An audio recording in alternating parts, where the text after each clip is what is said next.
All right? Sandy, you're up to bat. Now, also in your bag, you have this coin. It's in a little violet pouch and in a plastic container, and take it out if you will. And you see on one side is the G for your goal, and feel how nice and smooth it is.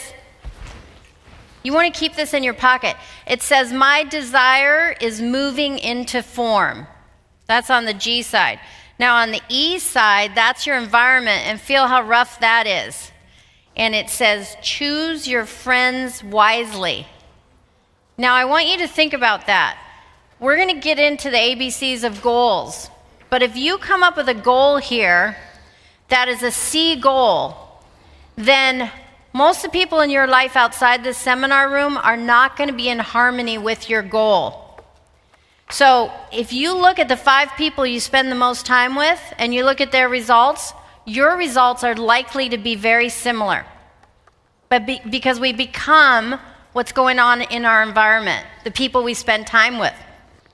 So if you come up with your goal and you move towards your goal, you're going to want to carefully choose the people you hang around with. Like Phil's accountability group. You know, they're all feeding each other. They're all holding each other accountable, helping them move forward. I wish I had an accountability group back when I went to that first seminar, because it was rough. And so if things are becoming rough in your environment, keep focused on the goal. And if you need a reminder, take this coin out of your pocket and just feel the rough side and then feel the smooth side. And you'll find as you move down this path of going after a big C goal, you're going to reshape your whole environment, including the people that you spend time with and what you attract to you. So this is a really great tool. Thanks, Sandy. You also have a goal card. I love the quote on this card. It's by Earl Nightingale. He said, this great dream, this surging, dynamic thing invisible to all of the world, except to the person who holds it, is responsible for every great advance of humankind. We put this in a plastic sleeve for a reason. You can carry it loose in your purse or your pocket. I've been carrying this one with me for quite a while. I've been carrying a gold card since 1961, 61, 62, 61. Okay. Everywhere I go, I've got this. Now, why do we do it? Well, first of all, your goal should be written in the present tense. That's why we start it for you by saying, I am so happy and grateful now that. So everybody starts their goal the same way. I'm so happy and grateful now that, and then you write your goal in the present tense. Here's what you want to grasp. The second you decide on a goal, you can see it in your conscious mind. If you can see it in your mind, you've got it on an intellectual level. The second you turn it over to your emotional mind, that's the feeling side of you, you've got it there. Emotionally, you're involved with it. The only place you haven't got it is on the physical plane.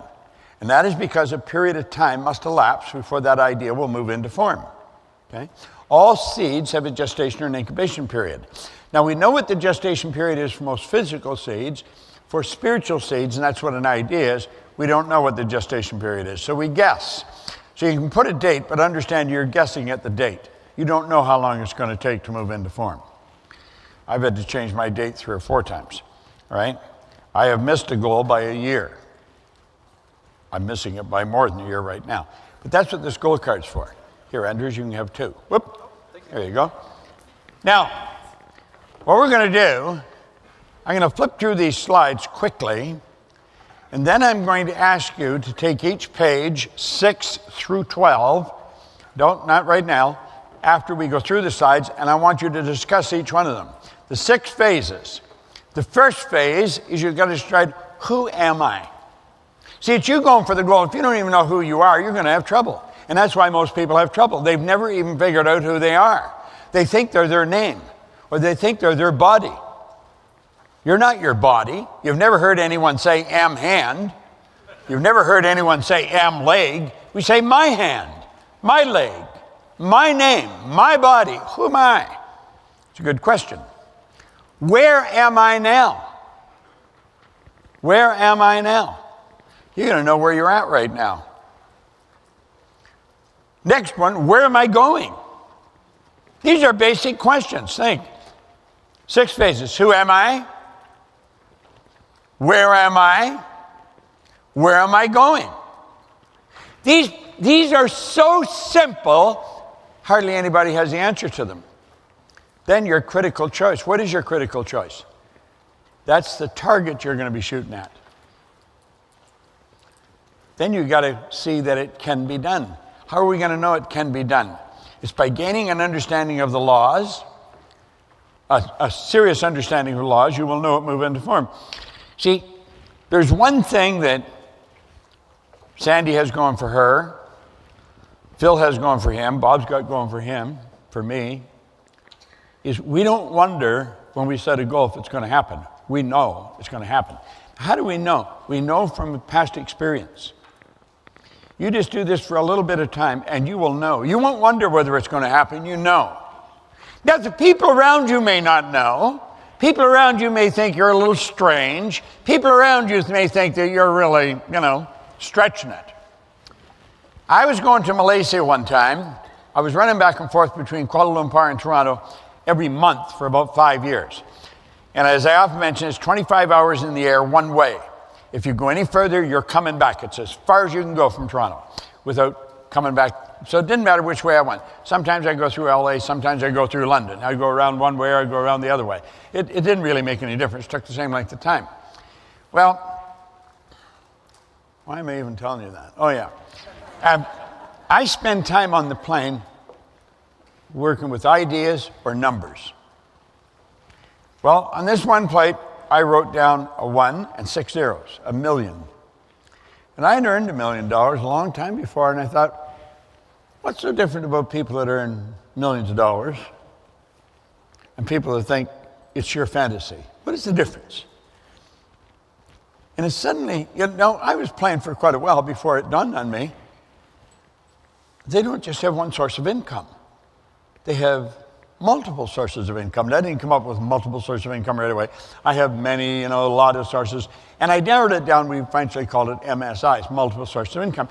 Well, then I thought of some other people that I knew that had earned that kind of money, that were in this business. And I thought of Mark Victor Hansen. And so I got into Kuala Lumpur and I phoned Mark. I actually woke him up. And I got him excited. I said, why don't we run a program where we teach people how to earn $1 million by setting up multiple sources of income? God, he loved the idea. He later told me he couldn't go back to bed after that. Well, we did, and we called it the $1 Million Forum. And that's where the Chicken Soup for the Soul books came from. We were teaching people how to originate an idea and turn it into $1 million. Well, I remember he came to me and he said, we're going to write books. He said, you got lots of stories. Give me some stories. So we give him some stories. And he said, we're going to sell this book. We're going to sell 50 million before the turn of the century. I think it was around 1991 or 92. I've forgotten when it was. And I thought, this guy's smoking something. Now, mind you, we're teaching people they can do anything. And yet I'm thinking, he is nuts. 50 million. And if you sell 1 million books, you're doing well. Well, they didn't sell 50 million. They sold 72 million, and it's gone on to sell over 1 billion books. They ended up selling the whole company for many millions. And I learned then that whatever you think, there was no limit. So it was a great lesson for me way back in the early 90s. All right? Anything you think of, you can do. So you got to understand it can be done. Now, how do we understand that? Well, what you want to do is relate to nature. You're part of nature. You're God's greatest form of creation. There's nothing that will equal you.